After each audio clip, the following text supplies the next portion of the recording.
문재인 정권은 잡으라는 집값은 안 잡고 또 잡으라는 코로나는 안 잡고 엉뚱하게도 서민들의 소중한 꿈을 빼앗아가고 평온한 삶을 파괴하고 있습니다. 문재인 정부의 예측 불가능한 오락가락 주택 정책 때문에 애꿎은 우리 국민들만 멘붕에 빠져 있습니다. 그런데 이에 더하여 정부가 주택담보대출을 중단하고 신용대출 한도를 연소득으로 제한할 방침이라고 합니다.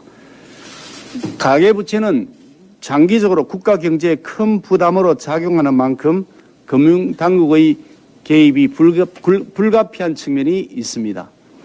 하지만 국민 옥죄기에 앞서서 문재인 정권에서 왜 가계부채가 급증했는지 이유를 따져봐야 하는 것이 먼저입니다.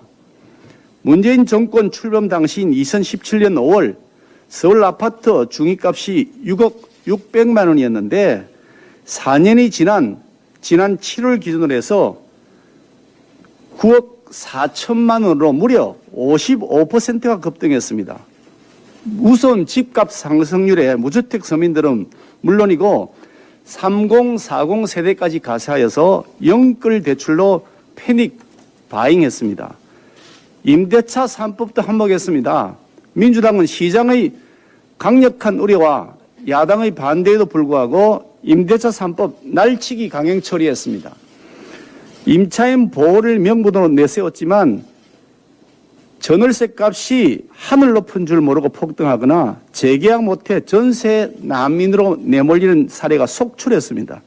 이 법을 주도했던 민주당 의원조차도 법 시행 전에 전세금을 올려받는 꼼수까지 부렸습니다. 완전 내로남불의 결정판이었습니다. 서민들은 하루아침에 억소리 나는 전세자금 조달을 위해서 대출을 받을 수밖에 없었습니다.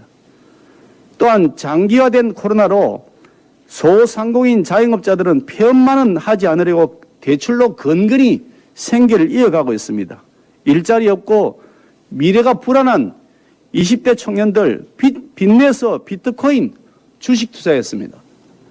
이렇듯 가계부채 급증은 전적으로 문재인 정부의 정책 실패와 무능 때문입니다.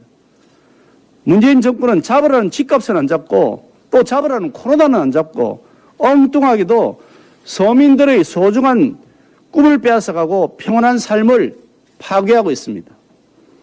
저신용 자영업자는 결국 폐업으로 내몰리고 전세 대란은 더 심화되고 있습니다. 대출 규제 또한 정부 정책의 실패가 빚어진 것인데 그 책임을 져야 할 대통령은 사과 한마디 없고 온데간데 없고 국민에게 다 책임 떠넘기고 고통을 안겨주고 있습니다. 더욱이 민주당의 유력 대선 주자라는 이재명 경기도지사 전 국민 1천만 원 기본 대출해준다고 공약 내세우고 있습니다.